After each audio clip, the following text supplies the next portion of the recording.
Oi, pessoal, voltei. Bom, paramos aqui em gíria, vamos voltar no jargão. Então, jargão é a linguagem técnica utilizada pelos profissionais. Não vamos confundir jargão com gíria. Por exemplo, o médico tem a linguagem técnica dele, né? Assim como os professores de língua portuguesa, nós temos as nossas linguagens técnicas. Se formos falar, por exemplo, com um professor de matemática sobre linguística, eles não vão compreender nossa linguagem. A mesma coisa o professor de matemática for falar lá sobre as regras de matemática lá, sei lá, nem lembro o nome, nós não vamos compreender, tá? Quantas vezes eu estava na sala de aula e a Vera falando em termos, conversando com outra professora, e a gente ficava assim perguntando, não entendo, a mesma coisa eu com outras professoras e os de outras matérias não compreendia, tá? Então o jargão é específico de uma profissão. Vamos pensar assim, a linguagem técnica, as gírias, né, que uma determinada equipe, um determinado profissional utiliza, tá bom? Já a gíria é utilizada por grupos sociais, por exemplo, o grupo dos policiais, o grupo dos surfistas, o grupo dos jovens, tá? Então, a gíria já é utilizada por grupos sociais, não por profissionais, tá bom? Por exemplo, se um militar for abordar um bandido, ele tem as gírias que ele e os bandidos compreendem, mas nós não compreendemos, tá? Os estudantes, quantas vezes estava na sala de aula e eu tinha que perguntar para os meus alunos o que era aquilo que ele estava falando, porque eu não estava compreendendo, tá? Então, nós temos aqui algumas gírias. E eu não sei porque apagou, né? Nós temos aqui, ó, chapa, não usa mais pagar mico. Algumas pessoas utilizam, beleza, utilizamos direto, né? Tipo assim, que nós abominamos isso em produção de texto, por ser uma gíria, né? Trollar, que é uma palavra nova que surgiu, que não tinha na época dos nossos avós, da minha mãe não tinha. Minha mãe nem sabe o que significa trollar, né? Pode escrever, partiu, hashtag partiu, firmeza. Mano, chocrível, né? Que é chocante com incrível. E aí vai. Só que não, que muitas pessoas utilizam, né? Olha aqui, partiu, na moral, já é, sinistro, caraca. É nós, na fita, muitas pessoas falam, né? Tem hora que eu falo, tá? Rola, demorou? Bom, você usa gírias? Olha só, véi, na boa, eu não uso essas bagaças não, mano. Falou, tô vazando. Cheio de gíria, a pessoa fala que não usa, né? Véi, bagaça, mano, falou, vazando, é tudo gíria, tá, gente? Vocês utilizavam e nem sabiam o nome, né?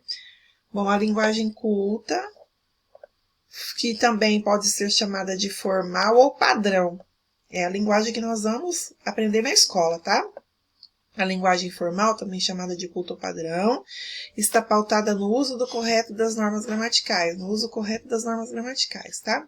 Olha aqui, doutor Armando seguiu até a esquina para encontrar o filho que chegava da escola enquanto Maria, sua esposa, preparava o almoço. Não tem erro nenhum aqui. Quando chegaram em casa, Armando e seu filho encontraram Dona Maria na cozinha preparando uma das receitas da família, o famoso bolo de fubá cremoso, a qual aprendera com sua avó Carmela. Observe que aqui está de acordo com as regras gramaticais, de concordância e pontuação, não tem erro nenhum. Então, esse texto aqui está na linguagem formal, que também pode ser chamada de culta ou padrão, tá bom? Essa linguagem é ensinada na escola e deve ser utilizada em situações formais, em conversas com autoridades, em vestibulares, nas produções textuais, né? A escola também, em situações profissionais. Lembra que eu falei da menina?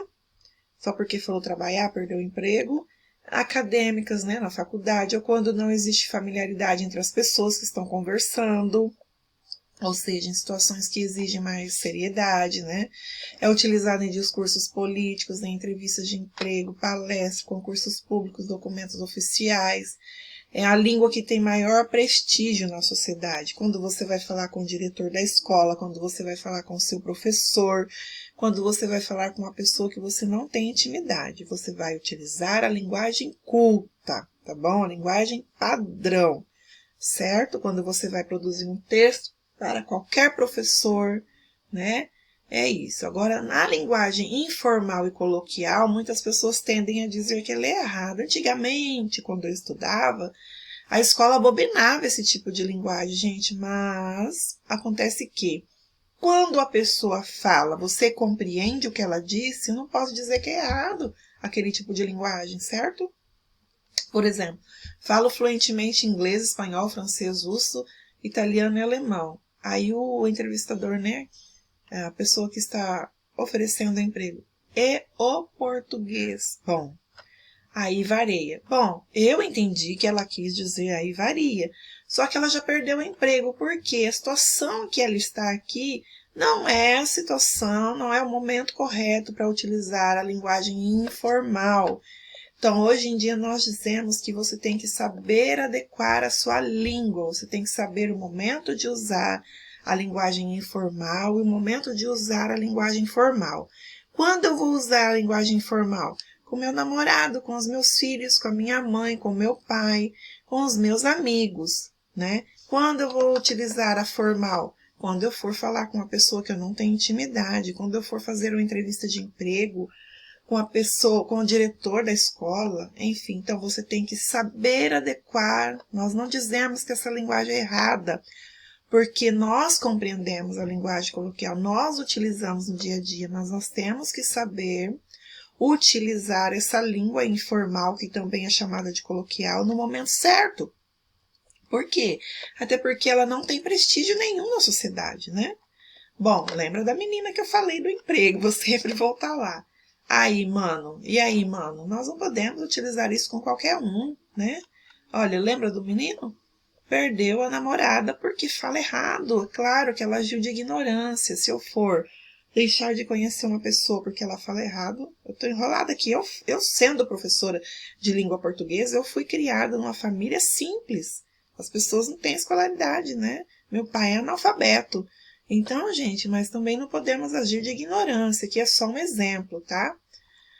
Bom, tava aqui fazendo nada e comecei a pensar em você. Ó, internet, estou sem acento com saudades. O videogame quebrou, né? Sim, sabia. Bom, aqui também é com a namorada. Você vai falar normal com a sua namorada. Imagina você chegar falando na linguagem formal, né? Na linguagem padrão com a sua namorada. Ela vai falar, pô, você é chato, meu, né? Então, todas as variedades linguísticas são adequadas desde que possibilite a interação verbal, a comunicação entre as pessoas, é o que eu disse.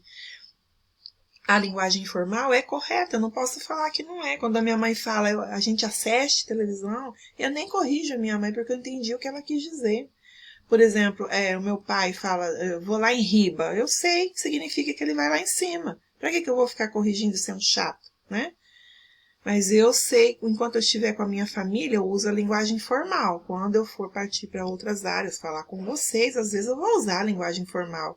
No dia a dia, na sala de aula, quantas vezes a gente brinca, né? E acaba falando, usando a linguajar do cotidiano, mas para falar com uma pessoa que tem um nível de escolaridade melhor, ou para escrever, fazer palestra, é a linguagem formal, tá? Então, falar bem é falar adequadamente, isso, utilizar a linguagem formal. Esse gramático aqui, Evanildo Bechara, ensina que é preciso ser poliglota de nossa própria língua. O que é poliglota? É a pessoa que fala várias línguas. Não sei se vocês perceberam, mas dentro do nosso país, né? Cada região, gente, tem uma maneira de falar. Fala-se diferente. Às vezes, a minha avó falava tantas palavras assim que eu falava, avó, o que isso significa? Porque ela veio do norte.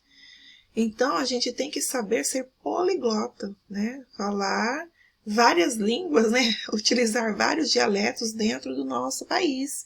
Fui passear em Minas, gente, é tanta variação lá que eu fiquei, com as minhas sobrinhas falavam, e sem contar que eles falam, né, cantando, né, assim, como se estivesse com sono, né? Então, a gente tem que saber adequar a nossa fala e falar várias línguas, tá? Bom, tem algumas propostas aqui, gente, mas eu vou mandar no papel, tá bom? Por enquanto é isso. Espero que vocês tenham compreendido a diferença entre a linguagem formal e a informal. Não sei por que tá apagando, tá? Espero que vocês tenham compreendido, tá demorando a carregar. o que é uma gíria, qualquer coisa, voltem na videoaula para vocês compreenderem melhor, tá bom? A aula ficou grande, mas é uma aula que é preciso vocês compreenderem que na escola a gente vai aprender a utilizar a linguagem padrão, que também é chamada de culto formal, mas no dia a dia nós utilizamos a linguagem informal, a linguagem que também se chama coloquial, que é mais descolada, né? Cheio de gírias e aí vai, né? Cheio de internetês, tá bom? Então, gente, é isso. Fiquem com Deus. Precisando, sabem onde me procurar, tá bom? Boa semana, né? Fiquem com Deus. Até semana que vem.